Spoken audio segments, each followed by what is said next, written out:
The gavel slipped from the judge's hand, striking the floor with a hollow crack. Michael's heart jolted.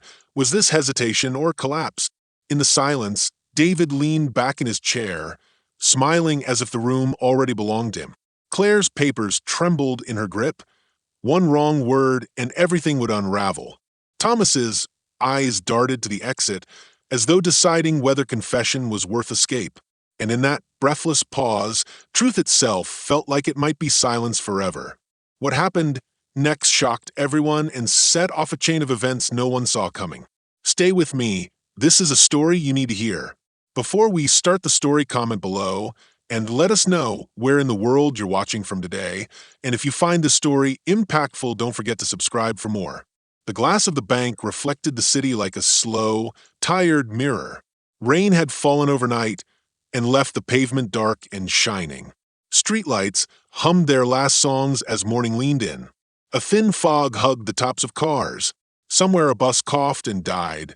Somewhere a dog barked once and then was quiet.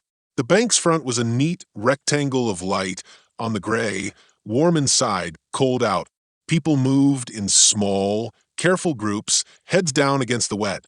Michael stood under the awning, his jacket not enough against the damp.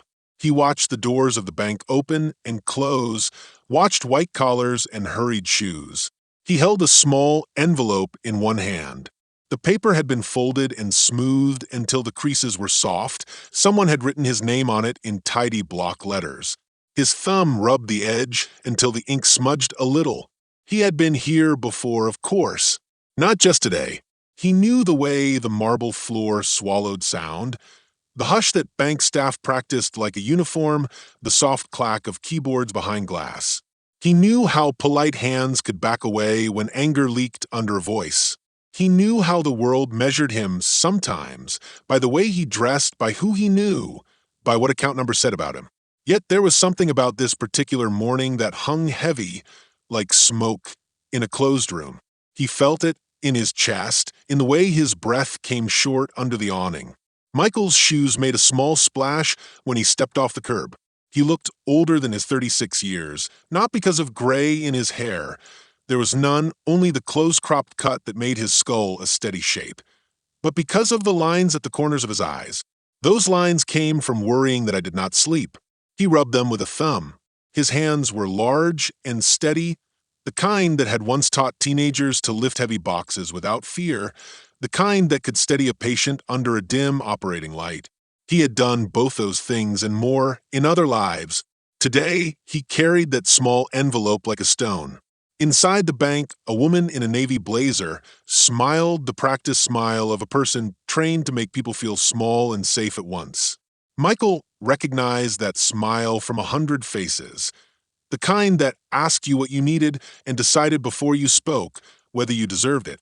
He had rehearsed his words on the walkover. He had thought of his voice as if it were armor, measured, calm, even warm. He had thought of the letter inside his pocket. It was simple then, a notice, a mistake on paper, a request for correction. He had believed in the rules. The teller glanced at him and then back to her screen. The bank had a clock on the wall that was too loud, as if it were trying to remind everyone that time was the bank's ally. Michael reached the counter. The space between them was glass and gloss, polite and precise. He put the envelope on the counter as if it weighed nothing and said, "Good morning. I need to speak with someone about this." His voice was steady. A child might have heard it and believed him calm. She slid a form under the glass and said, "Fill that out." Her eyes flicked to the envelope, then away. A man in a suit at the next window laughed softly at something in his phone. A woman a few feet back checked her watch, annoyed at the slow queue. The building kept its rhythm. Michael could feel it like a tide that pulled at the edges of him. He began to fill the form because the rules suggested it. The pen they offered was smooth and new. The form asked familiar questions: name, account number, reason for visit. Michael's handwriting was plain, legible, shaped from years of signing things that mattered. He paused for a moment over one line. Reason for visit. He thought of writing rectify injustice or demand humanity, but instead wrote dispute with account. It felt small and honest, like dropping a pebble into a deep well. A security guard watched from the side, his posture a practiced watchfulness that belonged to men who stood in narrow corridors and kept their faces neutral. Michael noticed the guard's hands, the way his fingers tapped the strap of his radio. Small details built the map of the place. Small details told him how to move through the room without stirring storms. While he waited, the memory surfaced like the whisper of wind through a cracked window. A week ago, he had been at home with a baby monitor whispering and a stack of bills like a small, hungry mountain on the kitchen table. The company where he once managed accounts, where he had turned spreadsheets into a kind of order, had gone under. He still remembered the first day he walked out of that office with a box of his things and a manager's hand that barely closed around his wrist in a formal, empty gesture. He had told himself he would find another job. He had told himself he would not let it change him. But the bills had a way of teaching different truths. Outside the bank, a courier zipped past with a parcel strapped to his back. Someone on the sidewalk lit a cigarette and exhaled a small cloud that vanished into the morning. Inside, the hum of the place continued. Michael watched the people in the room like a man studying the weather. He looked for faces that would admit pity or scorn. Most faces were flat, tired as painted scenery. When the manager came to take his claim, she introduced herself with a name badge that was perfectly centered, Claire Whitman. Her voice was light. Her hand offered the practiced sympathy that businesses trained into people. Michael told her the story in plain sentences: a withdrawal that had not been authorized, a sum that disappeared overnight, records that said one thing while he knew another. He spoke slowly because there was something sacred about telling the truth plainly. Claire listened with a polite tilt of the head. She asked for numbers and timestamps. She typed with clean fingers. "We'll look into it," she said. She used the phrase people used when they wanted time to soften the edges of a problem. Michael noticed the way her fingers hovered over the keyboard, the gap between saying and doing. He felt the old, familiar ache of being a man who had to prove himself again, a man who had to push against the current with his bare hands. He left the bank with a promise that sounded thin: "We'll call you by the end of the day." The envelope was lighter now. He stepped back into the rain-sleek street with a small plan that had been rehearsed in quieter moments. Go to the branch, get names, keep records. He had a phone full of notes and a mind that cataloged injustices as if they were files to be closed. But the city held other sounds now: the roar of a distant construction site, someone singing in a laundromat as if nothing had happened, a siren cutting the distance. Michael folded his shoulders against the rain and thought of his daughter asleep in a room 2 blocks away. He thought of the small rituals of care: making breakfast, reading a story, tucking a blanket just so. These were the things that steadied him. They were the reasons he did not break when the world tried to make him smaller. He did not know yet that this morning would change more than his balance sheet. He did not know how quickly polite phrases could harden into refusals, or how a name on a badge could decide the shape of a life. All he knew was the slow burn inside him, the kind that starts as a small ember and learns how to find oxygen in the tightest places. He folded the empty envelope into his pocket and walked away, the bank's glass catching his reflection. A man with a quiet face, a steady jaw, and eyes that watched like someone waiting for the weather to tell him what to pack. Michael slept with the window cracked that night because the small apartment held its own heat. Rain had left the city smelling like whetstone and warm bread. He dreamed of numbers that would not add up, of a ledger where zeros moved like fish. He woke to the sound of his daughter laughing in her sleep from the baby monitor and the thin light of morning climbing the curtains. For a moment he felt steady, held by the small certainties of home. An empty mug in the sink, a worn storybook on the floor, the faint scent of laundry soap. Then the phone buzzed. The bank had called. Claire's voice was crisp, business-soft. "Mr. Turner, we need you to come in," she said. "We found something unusual on your account." Michael felt the room tilt. Unusual could mean anything. It could mean a mistake. It could mean someone had taken what he could not afford to lose. He dressed quickly, fingers shaking just enough to notice. He thought of the promise Claire had made the day before. "We'll call you by the end of the day." The promise had been thin. This call sounded sharper. When he arrived, the bank smelled the same: clean paper and old coffee, and the lighting made every face polite and plain. Michael kept his hands empty. He had learned to show his palms early in life. Hands without pockets looked honest. Claire met him near the glass doors with a smile that did not reach her eyes. Behind her, the manager from the branch across town, a man named David Lewis, stood with his arms folded. David was solid in a way that claimed authority by size and voice. He nodded at Michael in a way that felt like a formal key sliding into a lock. "We found a withdrawal that matches your card," Claire said, without preamble. "It was made at an ATM 2 blocks from your home at 2:13 a.m. Michael's throat went dry. He knew with a sudden sharpness that bank time and lifetime did not always agree. He had been at home, he insisted. He named the hours, the late night the baby had woken, the small things he'd fixed around the apartment. He told them the truth the way a man tells the obvious, slowly, clearly.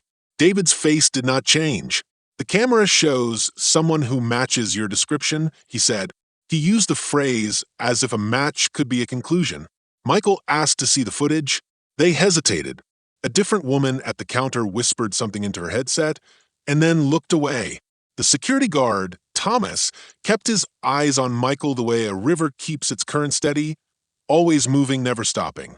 When someone finally wheeled a monitor into the private office, the image on the screen was fuzzy, grainy light and a head of hair. For a breathless second, Michael saw a figure moving in the frame, the motion of a person taking out a small stack of notes, then walking away. The timestamp glowed. 2:13 a.m. It was enough for them. It was a kind of proof that bent in the direction of the bank's needs. Michael felt something cold and tight in his chest, like an animal pressing against the bars. He asked again to review the records in his name, to check the card numbers and the machine ID. Claire answered with patience and a form that asked him to sign a declaration. "For our records," she said. He read the words and felt each sentence push like an arm. Signing it would be agreeing to a version of truth shaped by the bank. Outside the office, a small crowd gathered in a way the room made possible, people who watched the show of small justice and victory. A woman clucked and touched her purse. A man in a hood pulled his chin in as if the weather had come back into the lobby. Michael felt their eyes as an added weight. He felt the old loneliness, how quickly a person can become the center of a story that is not their own. He refused to sign anything until he had spoken to the police. The bank frowned. David said, "We can't hold up operations for a personal dispute." The words were soft, but there was iron under them. Michael asked for the ATM logs to show the IP addresses, the machine ID. The staff grew thinner around him, as if the air itself had decided to move. Then a woman walked up to the counter and said she had seen the footage and that the man in the video was unmistakably Michael. She gave her name, Sarah, simple, clear. Sarah's face was the kind that people put in newspapers, ordinary and sure. When she spoke, she did so with the kind of certainty that splits a room. "I was there," she said. "I saw him take the money." Michael tried to keep his voice even. He said he had been home. He said his daughter had been sick. He said he would show his phone records.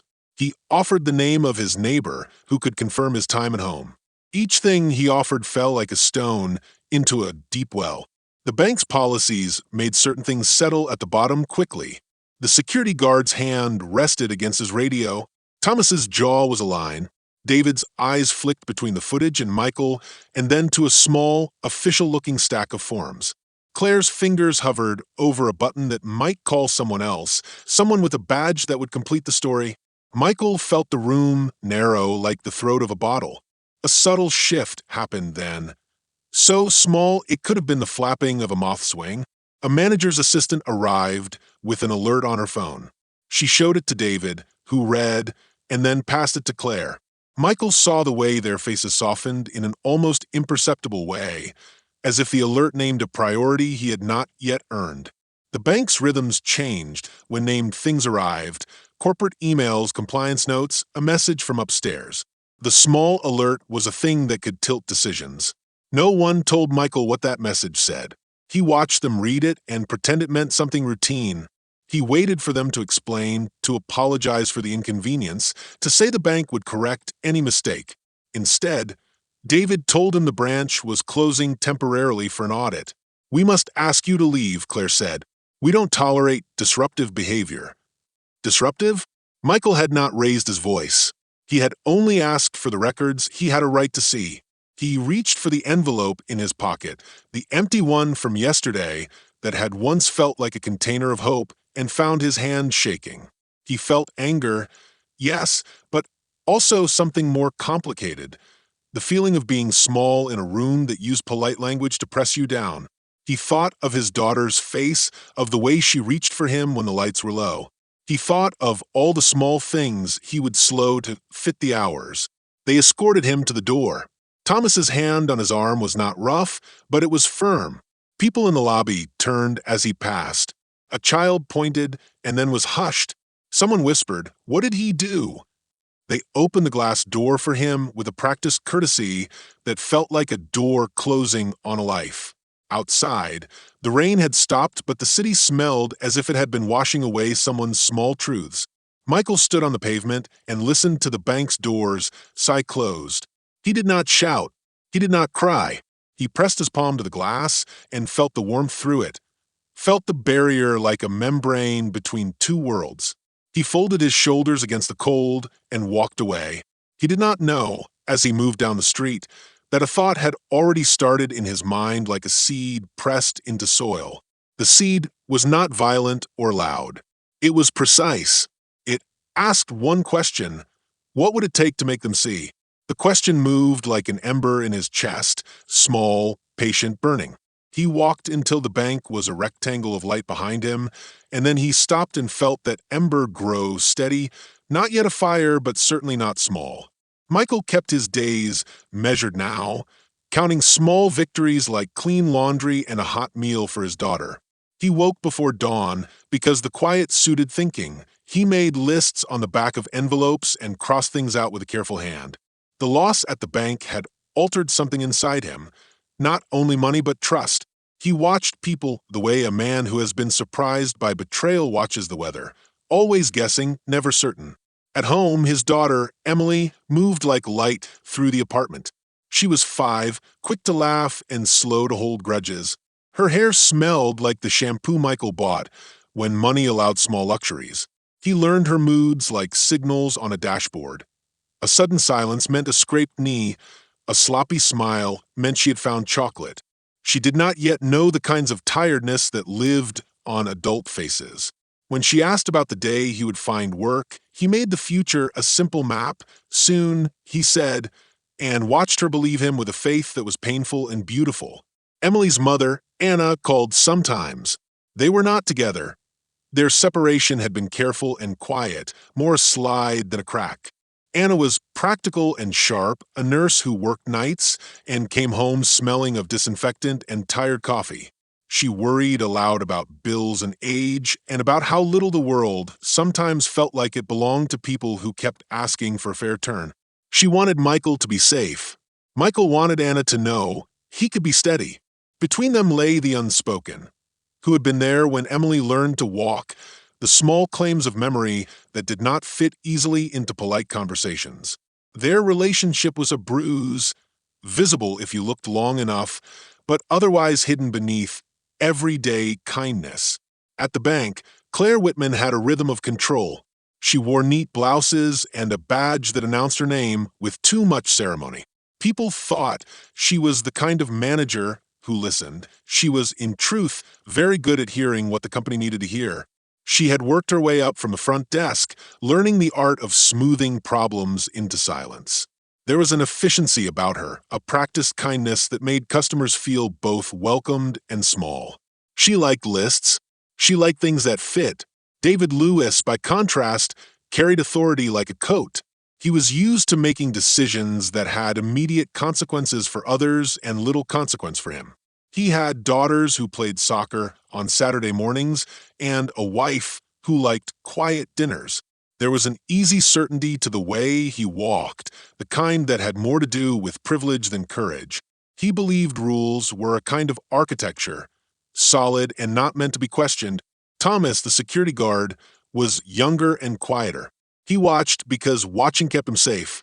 His father had worked in warehouses. Thomas had learned early that silence could be a shield. He kept a small photo of his mother in his wallet and sometimes hummed under his breath when the lobby was empty, the sound like a small rebellion. He liked routine and disliked surprises the way other people disliked cold. Sarah, the woman who said she had seen Michael, carried an opinion like a stone, steady and heavy. She worked nights at the diner across the street and knew the ATM like a fixture in her walk. Her certainty had the quality of conviction mixed with fear. She had bills, too. She had reasons to be protective of what little she had. When she looked at Michael in the lobby, her eyes did not flicker. They landed and held. These lives crossed in small ways before the inciting incident and now braided into an uneasy knot. Michael thought of Claire and David as obstacles, but they were also people with habits and needs. He imagined Claire at home opening a fridge and deciding what to cook with the same hands that typed polite refusals. He imagined David's daughters asking how their father handled the world and being proud of the man who managed to keep storms small. It was dangerous, sometimes, to humanize those who had hurt you. It softened anger into something more complicated. Their conversations were small battles, polite and edgy. When Michael returned to the bank 2 days later, he waited on a bench that had seen many people waiting before him. He listened to the soft click of shoes, the whisper of paper, the low murmur of business. Claire came to meet him with a folder and a smile she hoped looked concerned. "We have the footage and the logs," she said. "We need to cooperate to resolve this." "What do you mean?" Michael asked. He felt the old measurement in his voice. How much had he to prove? How clear a man's truth must be to be convincing? He asked in a plain voice because it was his only armor. Claire opened the folder. Inside were photographs, machine logs, and a note from an upstairs compliance officer. "There was an unauthorized withdrawal," she said, "but we have a match on the camera. The bank needs a statement." Michael felt the weight of the room settle on his shoulders. He could show receipts and messages, but the camera's image seemed to carry a law. He tried to look at Claire and see the human behind the badge. He tried and failed. The seam between job and person there seemed too tight to find any give. Later, when Michael met Thomas near the back exit, the guard's voice was quieter than when he was behind the counter. "People see things differently," Thomas said. He did not mean to soften the accusation, only to explain why the world had certain angles. Michael looked at him and saw a young man who had been tasked with keeping the bank's narrative intact. "If it were me," Thomas said, "I would want more proof." "You were the one who escorted me out," Michael said. Thomas shifted. "I did my job," he said. His words were blunt, but honest. "I'm not the one who decides what the evidence is." The conversations allowed small doors into each person's motives. Claire feared audits and the slow teeth of corporate discipline. David feared being wrong in public because it could loosen the ground he stood on. Thomas feared the consequences of stepping out of line. Sarah feared losing the small amounts that paid her rent. Michael feared becoming the kind of man who let the world smooth him into silence. In the nights that followed, Michael's mind became a place of examination. He replayed words, turning them like coins to see both faces. He called Anna and told her less than the full story because he was learning to keep some battles private. He walked the route near the ATM at night, watching the way lights fell on the pavement, though he avoided loitering for fear of drawing attention. He spoke to a neighbor, Mr. Calhoun, who liked to smoke and to gossip gently. Mr. Calhoun swore Michael had been home at 2 in the morning, that he had heard Emily crying and Michael soothing her. The neighbor's certainty became a small comfort, a grain of truth that warmed the ember in Michael's chest. And yet a small seed of doubt took root. Michael noticed how quickly the bank's earliest narrative had hardened. He noticed the speed of decisions when an outsider's alarm bell rang. He felt the shape of a possibility that tasted like iron, that someone might steer the story to suit their needs. The thought was a blade-sharp suspicion, and it made him look at Claire and David with new, searching eyes. In quiet moments, Michael's thoughts turned inward. He asked himself what he was willing to risk to make his truth visible. He thought of Emily's laugh and of Anna's tired smile. He thought of the small rituals that had kept him human, tucking a blanket, reading the same story twice. He wondered how far he could push against systems built to prefer neat answers. Around him, the city kept its slow pulse. People moved through their small compromises and choices. Each character in this story had reasons to act and reasons to hide. The bank's polished surface hid the scaffolding of motivations below. Michael understood, more each day, that truth alone rarely wins, how it is shaped by the hands that hold it and by the people willing to claim it. He felt, for the first time, that he was not simply a man accused, but a man who could choose how to answer. The choice itself would open paths he had not imagined, and with it came the first true rise of stakes, not only to be heard, but to be believed. That night Michael could not sleep. The ember that had started in him after the bank sent him away had grown into a patient ache. He walked the streets until the city's lamps blurred into a ribbon of yellow. He walked until he found himself at the little corner shop that stayed open late, where Roberto stacked cigarettes like tidy bricks and always had a stray chair out front. Roberto knew his face now and did not ask questions. He slid a cup of coffee across the counter without taking his eyes off the newspaper. "You look like a man carrying winter," Roberto said. Michael gave a small, tired laugh and told him the story again. The way people tell a wound to see if its edges will close. Roberto listened, and then, when the shop hummed with the low life of a night shift, he closed the metal shutter a few inches and pulled a ribbon of plastic from under the counter. "I got cameras," he said simply. "Old ones. They catch the street. Maybe they showed something." He made it sound like an offer of small mercy. Michael stared at him. Their lives had not crossed before like this, and then nodded. They sat watching the footage on a dusty monitor. The quality was poor, grainy as a memory, but it showed the strip of sidewalk by the ATM. The timestamp blinked, 2:12, then 2:13. A figure approached the ATM. The jacket's cut looked like Michael's. The hands reached into the machine. Money came out. The figure walked away. At first, Michael felt something like relief, and then a new cold. The footage matched the bank story, but Michael watched the person's hands. One wrist bore a faint, looping tattoo, no more than 2 small black marks, like the petals of a broken flower. The mark snapped across the frame, and then was gone as the camera caught only the jacket. "Thomas," Michael whispered before he knew he would. He had seen the guard's hands when Thomas touched his radio. Those same hands, broad and careful, had tapped the strap and had a tiny scar at the thumb. This figure's walk had the same forward caution. Michael's stomach tightened. Roberto rewound the tape and froze the frame. The image was blurred, but Michael leaned so close he could smell the coffee on his breath. "Look," Roberto said, "that scar on the thumb. The way he moves. I know him from the bus stop. Guard at the bank, yes?" Michael's mouth went dry. He thought of the gentle way Thomas had shifted when Michael asked him why he escorted him out. "I did my job," Thomas had said, and his eyes had not looked like a liar's eyes. They had looked like someone who carried things too heavy for his shoulders. They watched more. The figure had not worn a mask. At the collar, the man's hair was cut short, the same way Thomas wore his. Michael's breath came thin. The small ember in his chest flared into a hard, hot line. Betrayal, when it crawls under your skin, tastes like iron. The next morning, Michael went back to the bank. He walked through the doors with the old knowledge of the floor swallowing sounds. Claire's practiced smile met him, then faltered when she saw the set in his face. David's posture tightened like a drawn wire. Thomas was at the counter, chewing gum and looking at his phone as if the world did not weigh. "I want to see the footage again," Michael said. He kept his voice steady because he had to. He had a grain of proof that something was wrong. Roberto's tape, the scar, a man who had escorted him out. He had to force the room to name what it had done.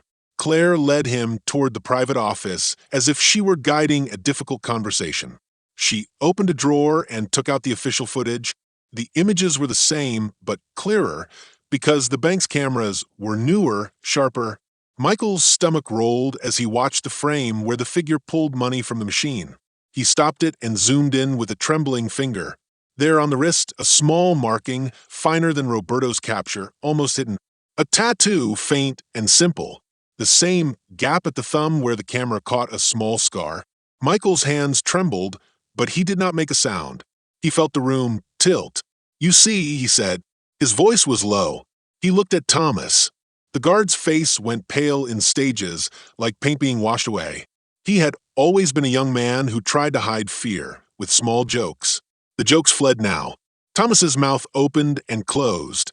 For a moment he did not speak. He looked at David, then at Claire, as if hoping the floor would swallow his smallness. He began. His voice was small, brittle like thin glass. It was supposed to be a one-time thing. Claire's jaw tightened. Her hands folded together in a way she had not when she had been firm with Michael. David's eyes flashed a temper that had nothing to do with the bank's lines on a ledger. "Explain," he said, and the word was not a request. It was a command. Thomas slid into the chair like a man unstrapped from a rope. The fluorescent light above hummed, and for a moment the whole office felt like the inside of a refrigerator, clear, impartial, too bright. He looked older than the boy who had tapped his radio the first time Michael saw him. "There's a man," he said, "an upstairs man. He said he could help my family. My mother's debts." His voice broke. He pointed to his chest like the apology was an arrow. "He said he would move it through. Just once. I took the jacket from the lost and found. He gave me 10 papers to sign and a name. Sarah helped at the counter. She was with him." Thomas's fingers fumbled with an empty cup, as if it was a talisman. Michael felt something cold and furious, and then something sorrowful. The betrayal ran through him sharp and alarming, but the man before him was small and shaking like any human might be when caught between survival and shame. Claire's face folded. She had to be the manager who held the bank's rules, but she was also a woman who knew about the way life pushed. "Who is this upstairs man?" she demanded. "Who approached you?" Thomas swallowed. "I don't know his name." His voice was a mix of anger and fear. "He came in twice. He wore a suit and smelled like good cologne. He said he worked for a partner, someone who could smooth things in exchange for small favors. I thought." He stopped. His eyes were bright with tears that caught the office light. David stood up like a man unseating a chess piece. "This is serious," he said. His voice had the hardness of someone whose life had been built to avoid humiliation. He stepped toward Thomas, as if to emphasize the distance between duty and mistake. "We will notify compliance." Michael watched him and felt the room dividing into loyalties. The bank that had been an institution of law now showed the seams of human error and corruption. The first true twist of the story settled over him like rain. The figure on the ATM was not a random stranger. It was the guard who had touched his radio, the person who had stood between him and the bank's answers. It meant the bank's narrative could be shaped by small deals, by people with bills and hungry households. It meant the system was not simply neutral. Outside the office, Sarah's name pulsed in his head, the woman who had said, "I was there." If she had been part of a plan, then the witness was not a neutral third party, but a player. Betrayal was no longer a single strand. It was a web. "Why would they pick me?" Michael whispered, not sure if he wanted the answer. "That's what we need to find out," Claire said. Her voice had lost some of its polish. For the first time, she looked tired in a way that had little to do with the clock on the wall. She closed the folder with hands that had been composed a moment before and now trembled slightly. The neat order she lived by had been cracked. When Michael left the bank that day, the world did not look like a simple place where rules were written and followed. It spun with new questions: who had pulled the strings and why choose him? The ember in his chest was no longer only rage. It had become a lantern, lighting a path toward answers he had not asked for, but now needed. The betrayal had been personal, yes, but it also opened a larger wound, one that reached into the clean linings of the institution and showed the dirt beneath. Michael woke with the taste of iron in his mouth, as if the city had threaded his sleep with metal.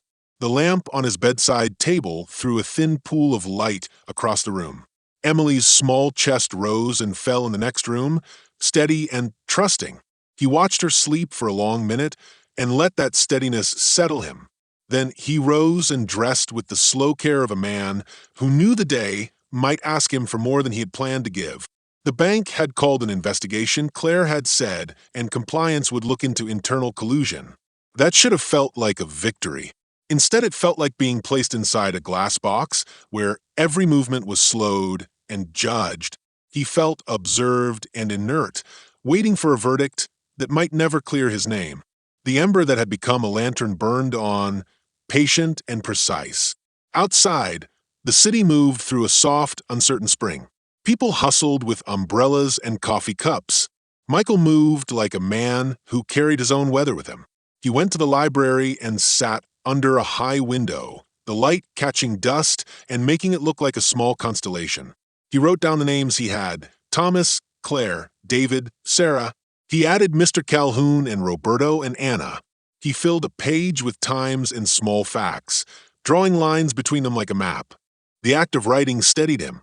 It made the problem feel less like a storm and more like a set of pieces you could touch. He considered the ways to respond. One path was patient and legal: get a lawyer, gather evidence, let the system do what it was supposed to. That path promised steadiness but moved like the tides, slow and often indifferent. The other path was sharper and immediate. Confrontations that might expose deceit quickly but burn bridges fast and could harm the people he cared for most. The choice felt impossible because both paths risked Emily's comfort. A long court fight would cost money and nights. A public confrontation might cost dignity and safety. He called Anna at lunch and listened as she folded the world into practical warnings. "Don't burn bridges. You can't walk back," she said, the nurse's voice threading concern into every phrase. She asked who would watch Emily if things got messy. She reminded him of rent and of small groceries. Her language was a map of survival. Michael knew she wanted him safe for their daughter's sake, not to prove anyone wrong. He nodded into the phone as if she could see him and told her he understood. He did understand, and yet the ember pulled him toward a different light. The bank's public face remained untroubled. The lobby shone like glass in practice. Claire tried to be earnest. Her hands still had that neatness he was beginning to distrust. David issued formal lines about investigations and procedure. "These things take time," he said with a voice that meant to calm, and perhaps it did for others. For Michael, it smelled like a waiting room antiseptic, necessary but sterile. Thomas stopped showing up for his usual shifts for a few days. When he did return, his face looked thinner and his eyes darted at corners. Michael caught him one afternoon leaving through a side door and called after him. Thomas turned and hesitated as if he had been set mid-step. He stopped and then walked back, hands in pockets. "Why did you do it?" Michael asked bluntly. The question had no heat, only a desperate need for an answer that could be shaped into something useful. Thomas rubbed at the back of his neck. "I told you before. I was threatened. My mother," he swallowed. "Someone came to me and said if I didn't help, something would happen to her." His voice was small, the confession like one of those things people carry for years until the weight breaks them. "They said they had friends in the wrong places. They said I would lose my job. I panicked." Michael felt something like two tides meet, anger and an odd, reluctant pity. He wanted to be furious. He also wanted to hold the young man's small human failure and measure it against the machine that had made such bargains possible. He thought of the upstairs man Thomas had named and felt the compass of his anger widen to include whoever moved in the shadows of suits and threat. Roberto brought him another scrap of luck, a receipt from the corner store showing a man buying a coffee at 2:05 a.m. on the morning of the withdrawal. The receipt matched a delivery driver's route that placed someone by the ATM at the right time. It was not proof of Michael's innocence, but it loosened the bank's neat chain of facts. It also introduced a new question. Who else had reasons to be near that machine in the middle of the night, and who could move stories to their favor? Sarah's presence continued to gnaw at the edges of the case. She'd insisted she saw Michael, yet Thomas's confession suggested she might have been coached or frightened into saying what suited someone else. Michael tried to talk to her gently, leaving a note taped to the diner's door. "If you're in trouble, tell me," it said. He hoped his words would reach the person he had once seen steady in the bank lobby. He feared his letter would push her further into silence. Pressure came from other directions. A neighbor whispered at Mr. Calhoun's porch that gossip was a wind that could shape a man's reputation more surely than any camera. The whisper made Michael acutely aware of how the story could grow legs and walk away with his name attached. He began to feel surrounded not only by institutions, but by narrative itself, stories told in lines, then repeated until they became truth. At night, after Emily slept, the doubts crowded him. He sat by the window and stared at the rectangle of the bank in the distance, thinking how small a building could be in the dark and how large the consequences from within it could feel. He imagined lawsuits and headlines. He imagined a man he did not know, upstairs, pulling strings that looked like ordinary notes when you saw them close up. The mental image of that man had no face. He wondered if people who pulled strings ever woke in the night with the weight of their deeds, or if they slept light and confident, untouched by the messes they made other people walk through. Money thinned. Rent notices came folded in small envelopes, each one a polite threat. Michael took extra shifts where he could, walking through quiet neighborhoods and delivering parcels. Each hour worked felt like both penance and currency. Emily asked one morning why the cereal box said value in big letters. Michael shrugged and told her it tasted the same. She believed him with a trust that made his chest ache. He began to make small alliances. Roberto agreed to keep his camera rolling and to let Michael copy the footage to a thumb drive. Mr. Calhoun offered to be a witness about the sound of Emily crying the night of the withdrawal. Anna, with a nurse's steady bravery, said she would come to any hearing and speak plainly about Michael's character and care for Emily. These people were not lawyers. They were ordinary neighbors and friends who could act like stakes against a story that wanted to make Michael small. One evening, Claire called him in private. She spoke without the mask of corporate language. "We want to do the right thing," she said, and he believed, partially. Her voice betrayed exhaustion. "But if we find evidence that the bank was used, even by a single employee, we must report it. There are legal consequences." Michael listened and felt the old lantern in his chest pulse. The path forward was not clean. It required him to trust that a system, one that had nearly swallowed him, could also correct itself. It required him to keep the pieces: footage, receipts, neighbors' words. It required him to be patient at a time when patience might cost him everything. That night alone, he let the lantern burn down to a steady glow and made a choice he had not thought fully through. He would gather what he could, protect Emily, and push the story into light. He would not let the bank's glass box become his tomb. The choice was a dangerous one, filled with unknowns and possible harm. But it gave him a strange comfort, like the feeling you have when you decide to walk through rain with your child under one umbrella. The storm might lash, but you had a small shelter between you and the wind. The meeting room smelled like polished wood and nervous breath. Sun leaned through high windows and cut the dust into gold slashes. The bank had agreed to a private review after Claire insisted. Her voice had lost its smooth edges, replaced by something sharper that felt like an apology. People filled the small space, Claire pale and steady, David red at the neck and tight in his suit, Thomas small and hollow-eyed, Sarah clutching her purse as if it were a lifeline, Roberto and Mr. Calhoun, who came as witnesses, Anna with a quiet fierceness that made Michael's chest warm. Michael held the thumb drive Roberto had copied the tape to, and it felt both heavy and light. Claire sat at the head of the table. "We will let him speak," she said, and her voice did not hide the strain. Her hands folded in front of her like someone trying to keep ship steady against wind. She looked at David and then at Michael. "Show us everything." Michael plugged the drive into the laptop with fingers that did not shake. The screen bloomed and the grainy footage filled it again. Streetlight, shadow, a figure at the ATM. He paused and zoomed until the image showed the wrist with the faint tattoo, the thumb scar. The room swallowed the sound. David's face went white in the line where the light fell. Then Claire took a breath and did something Michael had not expected. She told the room what she had done the night before. She had walked past David's office, she said, and had seen a folder tucked under his arm as he talked on the phone. Something had not sat right. Later, restless, she had found a way, an after-hours compliance channel, and read an internal note that referenced an off-ledger partner and small assistance payments. She had printed it. Her cheeks were flushed. "I thought I could fix it quietly," she said. "I was afraid." The room hummed with the sound of a confession. David's studio-made comm cracked. "You had no right," he began, but Claire cut him with a look. She placed the printed note on the table. It described wire transfers to an account name that meant nothing on the surface and a list of small favors. It used words meant to hide, like facilitation and liaison. Thomas's head bowed as if the paper might weigh him down. Then Roberto, who had been watching like a man waiting to see which way the weather blew, spoke up.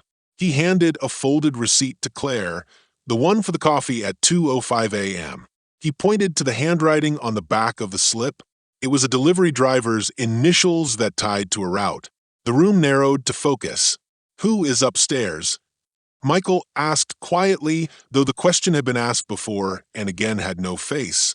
He felt the lantern in his chest brightening with fear and hope at the same time. Thomas slid forward, so suddenly a chair scraped. "He comes from corporate sometimes," he said. His voice was thin and torn. "Not everyone knows him. He uses a different name each time. He smells like cologne and money. He promised help for my mother's hospital bills. I signed papers because I thought that would fix things." His fingers fumbled, and then he reached into his jacket and produced a small voice recorder, an old thing, clipped to his collar. "I recorded him once," he said, "when he told me what to do." The recorder clicked. The room leaned close as the playback breathed into the air. A man's voice, deep and smooth, giving instructions: how to make a withdrawal look like a random customer, which cameras to avoid, how to persuade a diner worker to say she saw someone. The voice mentioned a name that made David's skin go tight. It was an account manager in the corporate office, someone with power and access. The thing that had been only a suggestion now had a shape. David's composure broke like glass under a heel. He stood and reached for the recorder as if to snatch it away. "You're lying," he said, but sweat had touched his temple, and his hands shuffled like a guilty man's hands always do. Claire's face hardened into that strange mixture of grief and resolve. She pulled a separate envelope from her bag, an email printout she had kept hidden, and slid it across the table. It contained a chain of messages, coded and careful, that pointed to transfers and to the use of bank staff. The upstairs man, she said, had been named in a thread as a partner contact, and the contact's phone number traced not to a random consultant, but directly to a number in David's saved contacts, the one labeled in his phone as Corp Liaison. The connections lined up like railway tracks. Silence landed like a weight. Sarah, who had been folded inward, let out a small sound like air leaving a balloon. She made a confession, so soft it could have been missed. "They called me," she said. "A man told me they would make sure the bank noticed me for my loyalty if I helped. I was scared." Her hands shook as she spoke. Michael felt anger flare, but it was squeezed between sadness and understanding. The woman had been small and frightened in a world that liked to make people fear loss. David tried to stand and make some clean statement about policy and mistake and human error, but it was all unglued. The evidence, Thomas's recording, Claire's emails, Roberto's tape, the ATM logs that Claire had now pulled up on the laptop, formed a circle no denial could break. A corporate investigator on a video call, summoned by Claire's clandestine note, appeared like an avenging angel, a calm woman who listened and then, without drama, read the facts. She would open an internal inquiry. She would send the files to the police. These were the processes that rearranged lives. When the investigator clicked the laptop closed, David's voice went small. He was taken aside by security who had been called in before the meeting spilled further. He protested about being set up, about miscommunication, but his words fell flat against the evidence.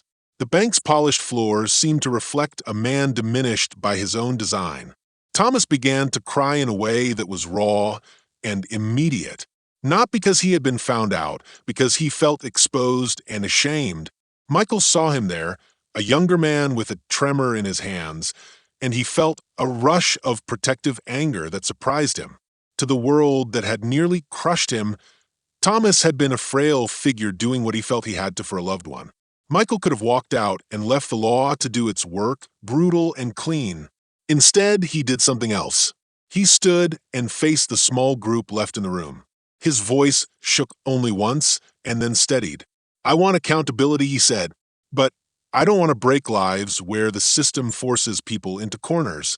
David made choices to hide things. He must be responsible. But Thomas and Sarah, they were scared. They can help fix the wrongs." His words were less mercy and more calculation dressed as mercy. He negotiated then, quietly, full cooperation from Thomas and Sarah in exchange for leniency and for the bank to fund Thomas's mother's care and to offer Sarah job protection and counseling. Claire, eyes wet, agreed. The corporate investigator nodded slowly. Outside, the sound of sirens was distant and then closer. A police car arrived, official and sterile. Officers came in and took statements, their pens making marks that would become a record. David was escorted away in handcuffs. He did not scream. He only looked small and old, as if his entire life of tidy certainties had been peeled away in an instant. Michael felt the lantern in his chest settle to a glow. He had not avenged himself with violence. He had not let rage destroy the people who had been used to make him less. He had exposed the thread and pulled, and the whole web unraveled in public light. There was justice raw and legal.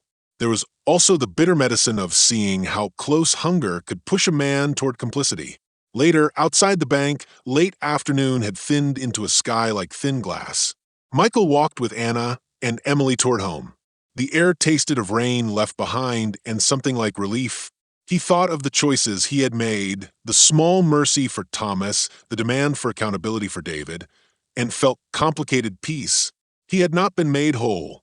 The bills remained, the nights would still be hard, but his name returned to the town like a bell, rang at the right moment.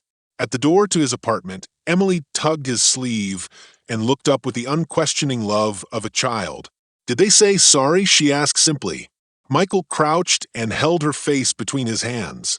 He looked into her bright eyes and felt the moral line of the whole thing fold into a single breath. "They said they would make it right," he replied, and the answer was a vow. He did not promise miracles, only that he would teach her how to stand when the world tried to make her small. That night, he sat by the window and watched the bank's lights go on and off like slow heartbeats. He thought of how fragile truth can be and how it takes courage to make it visible. The city hummed, people moving like constellations returning to their orbits. Michael let the lantern burn down to a steady ember, knowing that justice had been served, but also that mercy had made the work of repair possible. He had one more than a name cleared. He had learned that holding anger like a tool, shaped, aimed, not just wielded, could build a way forward. The days after the meeting moved like careful stitches. The police took statements, compliance filed reports, and the corporate investigator sent emails that unfolded into actions. David's arrest hung over the bank for a while like a storm cloud that had not yet decided whether to break. There were meetings and memos and a new set of faces from different offices who walked the lobby with the tired look of people sent to clean up what pride had allowed to rot. Michael watched much of it from a distance that felt both close and safe. He went to the bank to give more information when asked and left when his presence made others uncomfortable. Claire kept in touch with him, her messages plain and honest. She told him the bank would offer a small settlement to cover the amounts taken and would set up a fund to help employees in distress, one of Michael's conditions for letting Thomas and Sarah keep their jobs with support. It was a modest victory, but real in the way food is real. It fed something practical, not the abstract hunger of vindication. Thomas returned to work after a period on unpaid leave. His shoulders were steadier, but his voice carried a new edge, someone who had seen how thin the line was between being safe and being complicit. He came to Michael one afternoon and handed him a small envelope. Inside was a note with a shaky, sincere apology and a printed copy of his mother's hospital bill, stamped paid by the fund the bank had quietly arranged. There was a humility in the gesture that made Michael's throat catch. The man had not only been punished, he had been given something to stand on. Sarah's shifts at the diner continued, but her manager sent her to a counseling program paid for by the bank. She began saving a small line of coins every week, and she learned to hold her head differently in the room. She still flinched sometimes when someone mentioned evidence, but she also smiled when she saw Emily playing in the corner of the bank lobby during a charity event. Those small smiles became stitches. Claire's face softened in ways Michael could finally recognize as relief and shame in equal measure. She was praised by some and criticized by others for the way she handled the early days, too cautious for one, too brave for another. She asked Michael once, quietly, what he would have done if she had not seen the email. He thought of the ember that had started in his chest and of the lantern he had carried through the investigation. Maybe I would have found another door, he said. Maybe I would have broken a window. He did not mean violence. He meant action, pushing until something gave. The bank announced new protocols. There were training sessions and a campaign that spoke of integrity and community. The language felt polished, sometimes too polished, but there were changes below the shiny surface, a clearer whistleblower line, a welfare fund, and a compliance team that had been reshuffled. The system had been shown its weakness, and the institution, shamed and practical, tightened parts where rot had begun to grow. At home, life settled into a different rhythm. Michael found work at a small accounting firm that needed someone who knew the language of ledgers and people. It paid less than his old job, but it gave him time with Emily and nights that were not swallowed by worry. Anna's schedule remained a patchwork of shifts, but she smiled the way someone who had been through a storm smiles, wiser, softer. Emily started a new class at kindergarten and brought home drawings of families and sons. She did not understand the public parts of what had happened. To her, the world had been set right because her father came home each night and read the same story until she fell asleep. Michael's pride had been bruised and then mended in a way that did not pretend nothing had happened. There were moments when he checked his bank account and felt the memory of that angry, tiny room where he had been pushed out. There were mornings when he woke tense and felt the old fear whisper at the edges of his thoughts.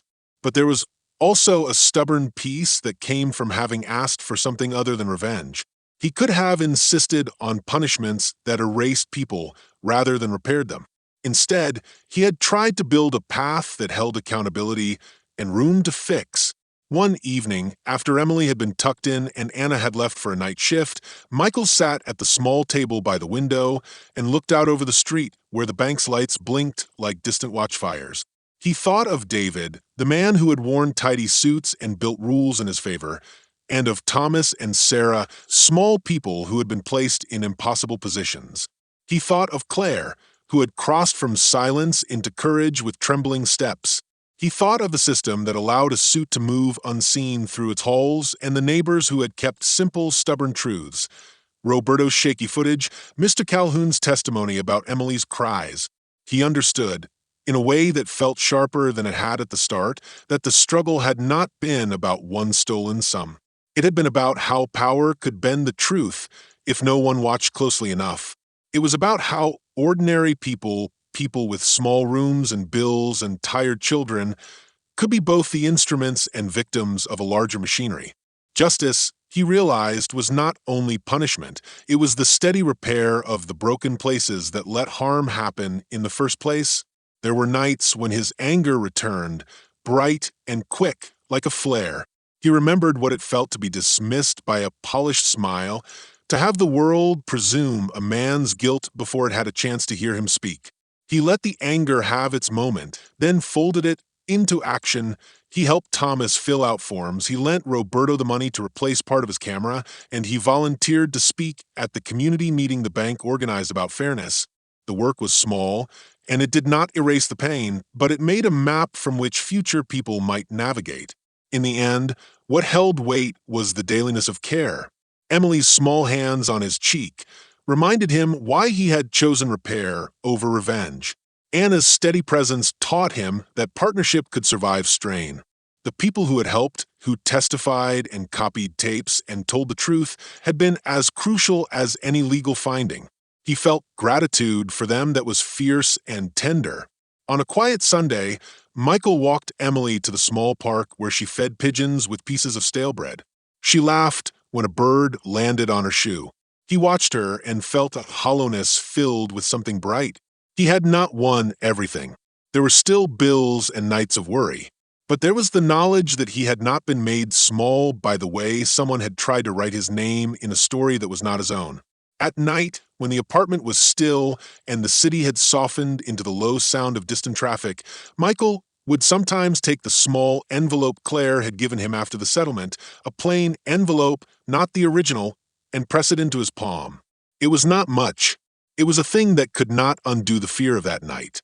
But it was a thing that showed a human truth, that standing up did not always mean standing alone. He did not know whether the bank's changes would last beyond the months of attention and reform memos. He had learned that systems tend to settle back into old shapes if people stop watching. The lesson was heavy and simple: vigilance mattered. So did mercy. He had watched a man tremble in a room and had chosen, in a moment when fury might have been easier, to offer a way for him to fix the harm. He put Emily to bed, tucked the blanket around her, and watched her for a long time. Then he turned out the lamp and sat by the window with a cup of tea gone cold. The city hummed, patient and indifferent. He thought of the lantern he had carried, of how its light had shown edges that had been hidden. The ember still glowed in him, steady, not fierce. It would be there if someone tried to write his story for him again. He did not want the ember to become a blinding fire. He wanted it to be the warm, clear light that lets people see each other as they are, broken, trying, capable of both harm and repair. If you found this story powerful, make sure to hit that like button, share your thoughts in the comments below, and don't forget to subscribe to the channel for more videos like this. Your support helps us bring more important stories to light.